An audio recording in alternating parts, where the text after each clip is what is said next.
Dude, so I'm on the podcast right now. No way. Jason from Fury just asked about backwards boggers, bro. Super controversial. All the questions in the world, man. Welcome to Tread Talk, the official podcast of Fury Tires, where rubber meets the road and off-road. Coming up on this episode, host Jason Hempey is accompanied by one of YouTube's most dedicated and off-the-wall truck lifestyle content creators, Pedro Gonzalez, better known as PJ Truckin, to discuss YouTuber life, backwards boggers, burnouts, builds, and so much more. Here is the host of Tread Talk, Jason Hempey. Hey, what's up, everyone? Welcome back to Tread Talk. I have PJ Truckin here. What up, man? What's up, man? How's it going? Man? PJ? Hey. Dude, officially meet you, man. Welcome. Thanks, man. So, we'll start. Obviously, I like to get everyone as much exposure as possible. So, where do we find you? Where do we find me? Yeah, where do I find you? Where do I find me in general? Well, what's your main Instagram, YouTube? Right, so my name is PJ Truckin. Basically, I have a YouTube channel. You can find me on Instagram, TikTok, anywhere, everywhere. What's your handle? PJ Truckin. PJ Truckin, easy to find. G. There you go. Yeah. Perfect. But basically, I started on TikTok and transferred over to YouTube. And PJ Truckin used to be Truckin PJ. Now PJ Truckin, man. So tell us a little bit. So, obviously Fury has a huge, viewer base and a lot of fans. So there's probably some people that might not know you. So what kind of content do you do? Tell us a little bit about what you do. All right. So basically, I actually started off my YouTube channel just doing off-road content, side-by-sides and stuff. And then I was always in the truck scene. Basically, more got into YouTube, transferred over to doing all of it. So you do basically video do you on your own build, or you just do video No, content? Actually, the main thing I do on my channel is durability tests on other people's builds. So basically, if you had a truck, you would set up, and then I have a little area where I live, and we do a hill climb. We do take sick. it through the mud hole. We do time trails, burnouts, and basically that's how I really started. Was doing, I call it Truck of the Week. Right. And then you just showcase your truck every week, and it's kind of like our style build, not like an off-road build. It's like a street build, and we take it off-road and do a durability test. So, has anyone completely broken down during a test? Oh, we've had some bad stuff. We've had blown drive shafts. We've had a blown motor because the mud hole gets flooded. So we'll fill it up, man. Oh boy, great. We got a little slogan called "2-wheel drive, can't she survive?" So essentially, everybody should use 4-wheel drive. Right. We do it in 2-wheel drive and basically see if you can get through, It's a good challenge. That's actually a great test. Are people... I'm surprised that there's people brave enough to actually do that, but I guess you have enough people brave enough to do it. It's a tough one. Sometimes I'm like, bro, it's hard to find them. But the bigger it got, now more people are asking me, when can I hit it? When can I hit it? So I feel like that'd be a pretty fun challenge, though. If I was building a truck like that. Yeah. I don't ever build anything purely for show anytime I do any kind of build in general. So for me, that would be a perfect challenge. I think that's excellent. Yeah. So where do you live that you actually have a place where I live in my actual house is not big enough to do it. Okay. But in my areas, south of Ranches in Fort Lauderdale, Miami, I guess. Basically right off the highway, we have a little ditch. And nobody really bothers us there, and we just go through. And so that's our mud hole. And then the Everglades has a hill, so that in case the Everglades floods, it doesn't flood Florida. Right. And that's the hill we use for the hill climb. So it's a pretty steep hill. 2-wheel drive, can't you survive? Is it officially an off-road area, or are you just sort of the hill is technically a park, and the mud hole is an exit off-ramp. So a little ditch off of exit off-ramp. And no one ever bothers you? Never. We've thrown giant meets there, and we've had probably over 60 trucks out of exit off-ramp and abandoned off-ramp, and just never had any trouble, It's fantastic. That's that's the perfect scenario. You don't have to pay for it. That's one day, maybe one day it'll be. Yeah, well, maybe they'll catch on. Hopefully not after this. After this, they really catch on. You go start. So the other part of it is our truck builds. Right. So my best friend's got a shop, and basically we build trucks there, and then. Who's your best friend? Shout out to Joey from Out Front Customs, Joey Shera. And basically, a lot of my guys will know, that is the second guy on my channel, Right. So basically, we build all the trucks and we film the whole process from start to end. Right. And Do you ever do any work on them? Do you actually wrench on the trucks? We work together there. Great. So basically, building those trucks, we do a lot of product review videos.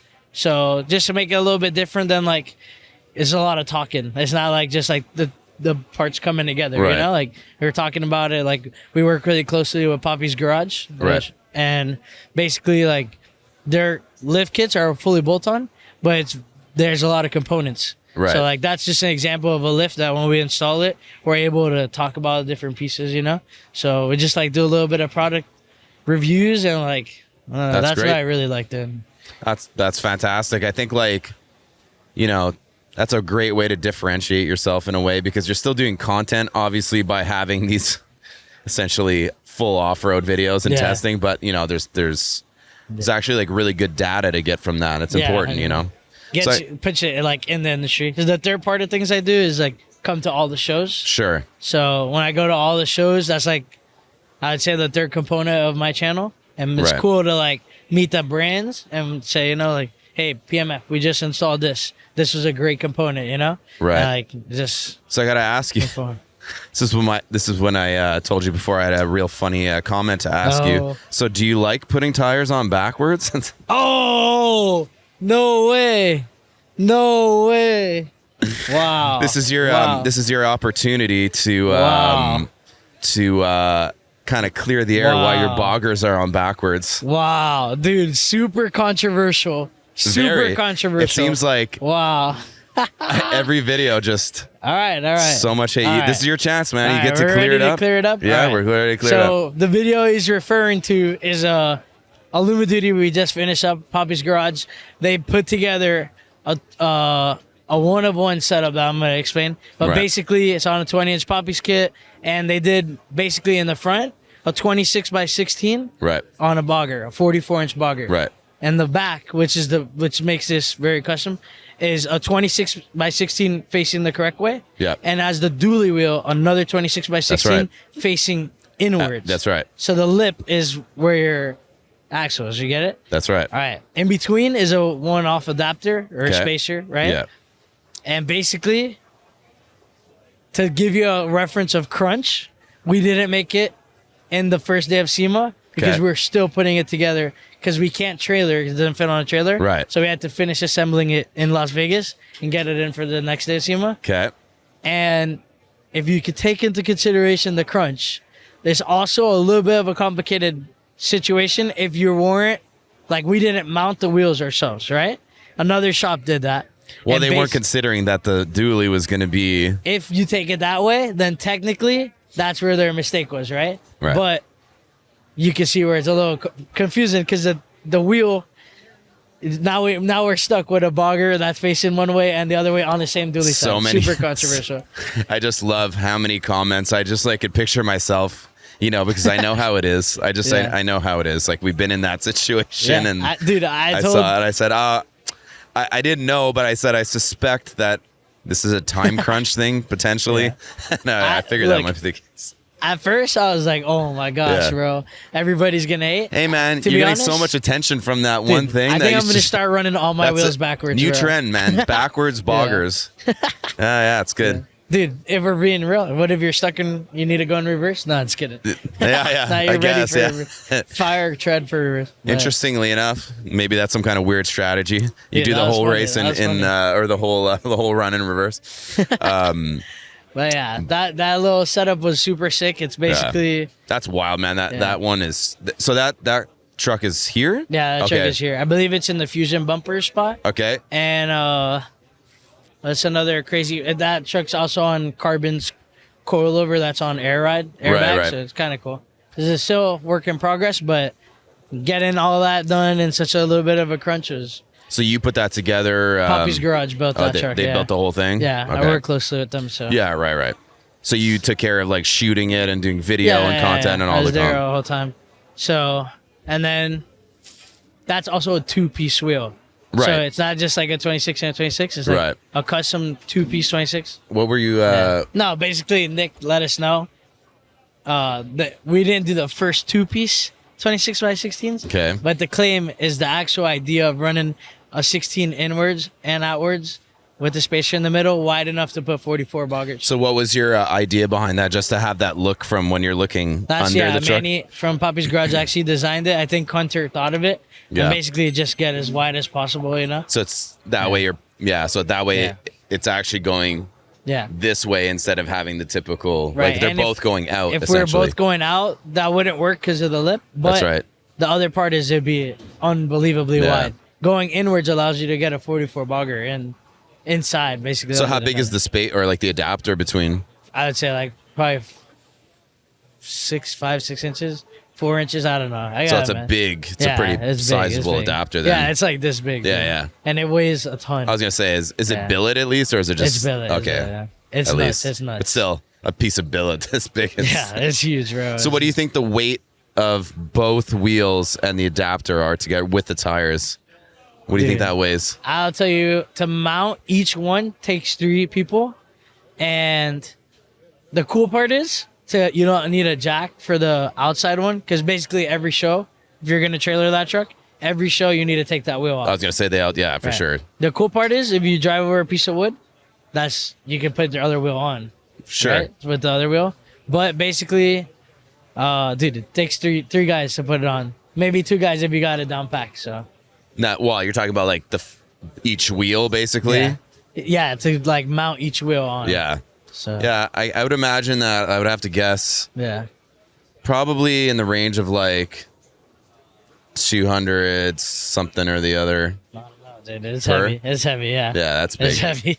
Yeah, that's. The boggers are usually heavy, you know. So now is it on that? So tell me about your build then.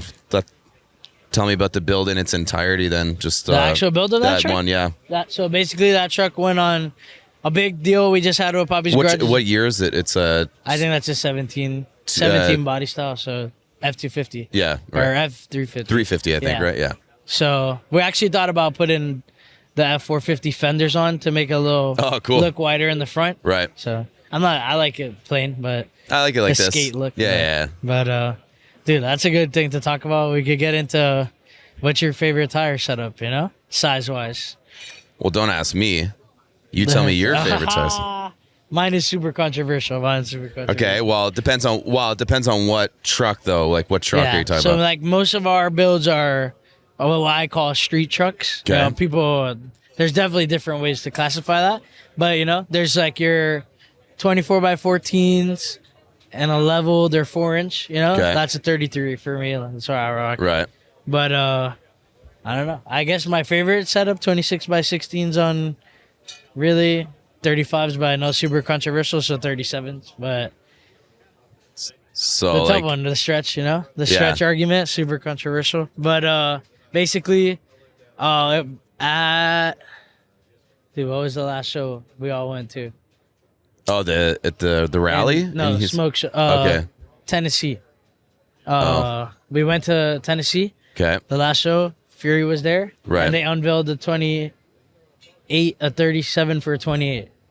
Did you see that yet or no? I haven't actually. No. Dude, kind of hard. So it's 28s on 37s. Okay. So usually you'd rock a 38 on a 28. Right. 30 skate is what we call it. But this got a 37 for 28. I think that's really going to change the game a little bit because most of the guys are rocking 26x16s on 37s, right? That's like a little look. If you wanted to go 28s, now you'd have to run 38s. So by Fury making the 37, it's not released yet, but by them making it, they give the guy who could run 37s a 28 opportunity. So it's going to be real. Yeah. Oh, real stretch. Yeah, Super it's going to be like very yeah. stretch. Yeah. If you guys are watching this and you are buying Furies, don't stretch your tires. Yeah. Not recommended.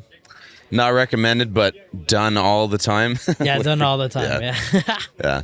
I'm like a pretty conservative guy with that stuff. Because like I got to drive most of the stuff that I build or whatever. So it's always very conservative. Like not a big lift, nothing too crazy. Yeah, you know. Yeah. Tough one, man. You can't really drive around like a stretch, you know, it's driving around town.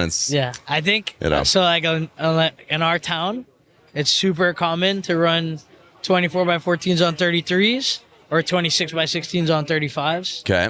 Obviously, I know I keep saying it's super controversial because obviously your ride quality is going to go down. Right. But that is like the style we like to have. And the main reason is because they don't go so big and they just want to like, well, it's more of like, get a 26 in there.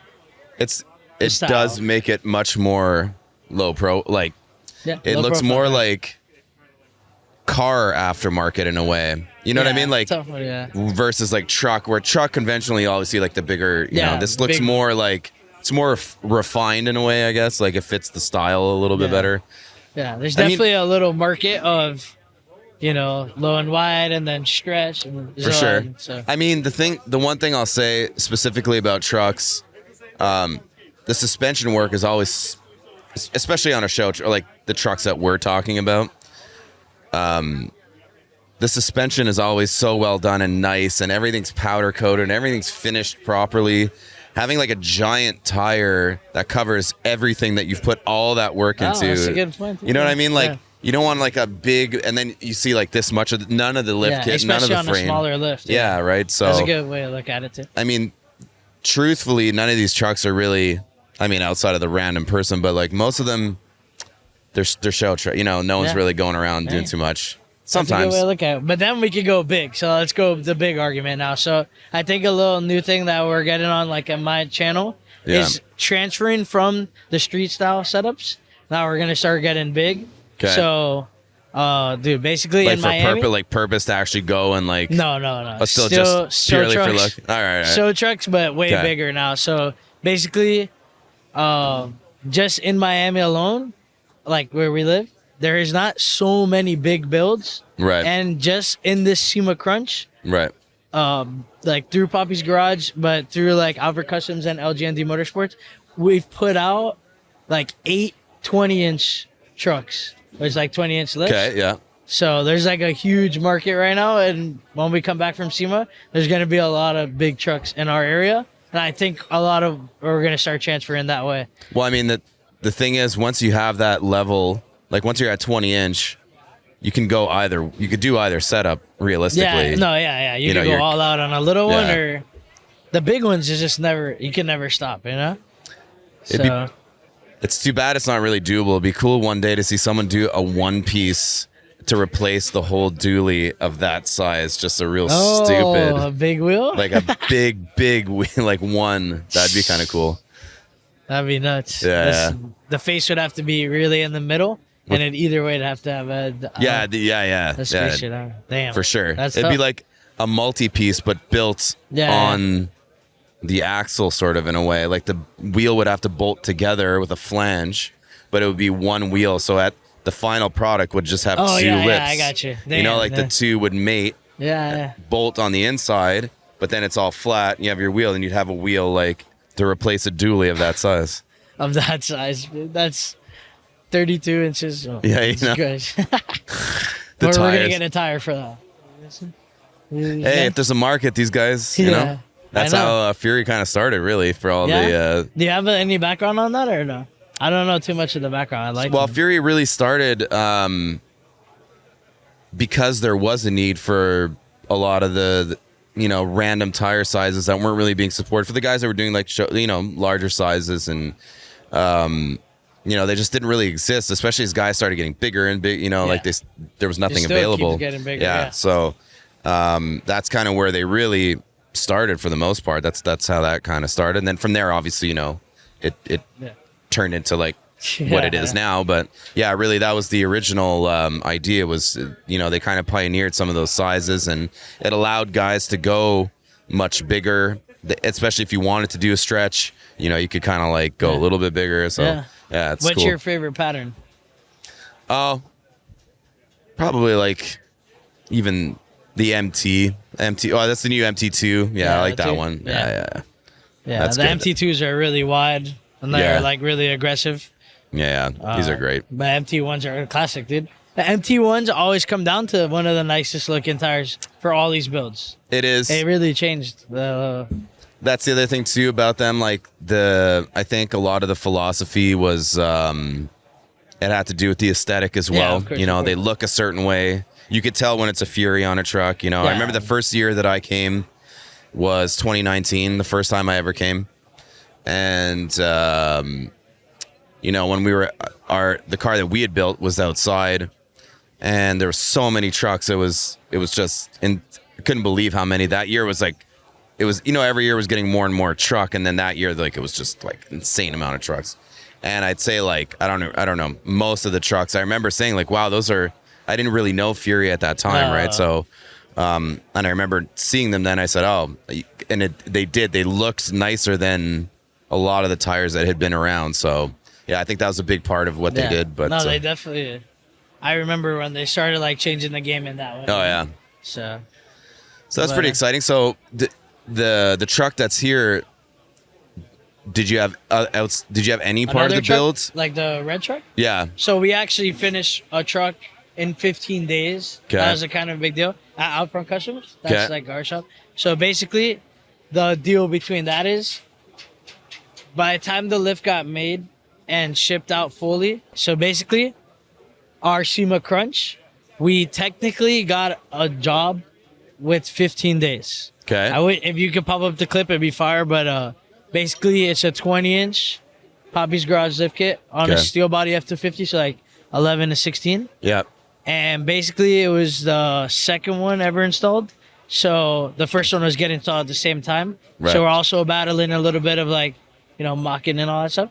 So basically, the truck was supposed to get built, and where it was getting built wasn't going to have enough time to do it. Right. And we got the call, see if we could do it. And basically, so that's here too? That truck's here. Oh, wicked. Whose is that? It's in the Bulletproof Hitches spot. So who's the owner?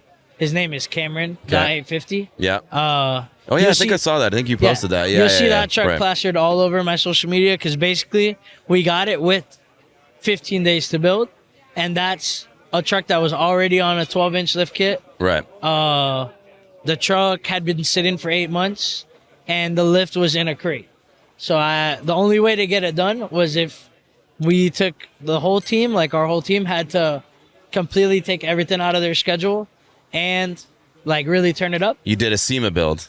That's what happens, man. Did a SEMA build. You lived it. You did it. Yeah, our first one ever. Yeah. So basically, you don't know what time of day it is anymore. You're just, like, under the truck the whole time. Oh 100%. My God. So basically, we had. Where am I? What year? It's like that Robin Williams from Jumanji. That meme there. What year is it? Yeah. So basically, drove 4 hours. Actually 10 hours. We drove 10 hours. Picked up the truck. I have never hauled a truck, honestly, by myself. We picked it up, hauled it on a trailer, picked up the crate, and basically in that crate is 1,400 pounds of lift, and it didn't fit in the truck. So great. Had to empty out the crate by hand and take every single piece in the bed, drop it off in my powder coater shop. He started right away. And that was, like, a big deal for him. He had to reschedule his whole thing. Oh, for sure. Imagine you just get a phone call. It's like, can you do this? Mm-hmm. Or can you not? By the way, I'm bringing a massive lift kit with, like, 100 components. Yeah. Sorry. So. Good luck. Bro, exactly. Yeah. And then we took it back to the shop. Joey, like I mentioned earlier, bro, he literally tore the whole truck apart in one day. Okay. 1.5 maybe. From a fully 12-inch kit to torn apart axles ready to be powder coated. Loaded them up the next day, all the way back 4 hours to get powder coated. And then, you know, just through all that, we got the lift kit. Basically, by the time we got everything back fully powder coated, we had about 4 to 5 days to assemble the whole thing. And it came down to a lot of, like, parts were still overnight. And came down to the very end of it, and now it's sitting out there.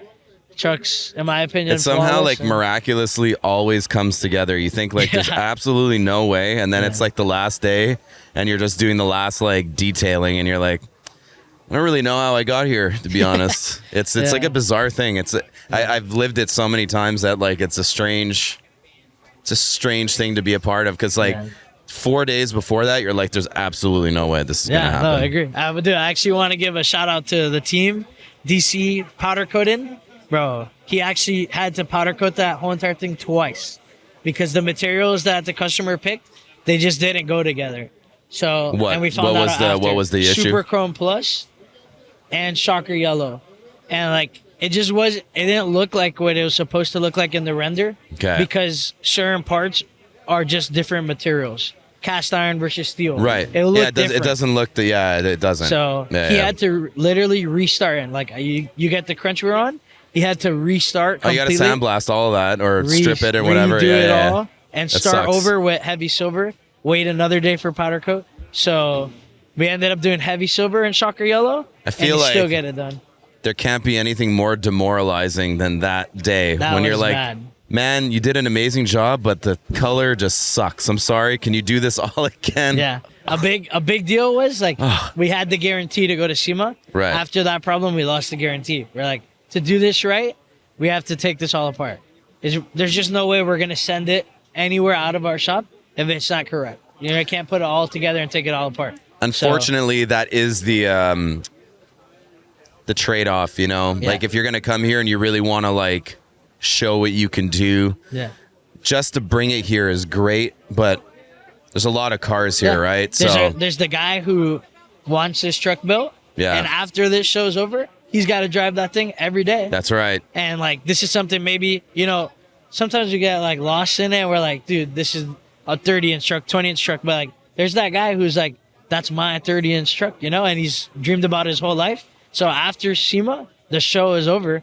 That's his truck for the rest of his that's it. ownership with it. So we want it to be perfect. No, well, I mean that's good. That's fair. And you know what? It made it anyway, so whatever. Made it anyways. And so what was the color combo finally? What did you do? Like heavy silver as a base. Okay. And then shocker yellow on the outside. Okay. And then the truck's black. So then it has So what's like the final finish like? What does it look like exactly? Dude, it's more on the green side. Okay. Which like through all this, I learned that shocker yellow from prismatic powder actually used to be more yellow. Okay. And they actually changed it and it's more green. Okay. So that truck is... it's okay. The truck is black, so it works with any color. It doesn't really, go with any color, luckily. Yeah. So that truck was a max diesel build. Okay. And basically there's a lot of sponsors, a lot of part of it. Yeah. So without all those guys, dude, being on point for those 15 days with everything else they got going on, prismatic powders, DC powder coat, and Josh from Max Diesel, and definitely Joey from Outfront Customs.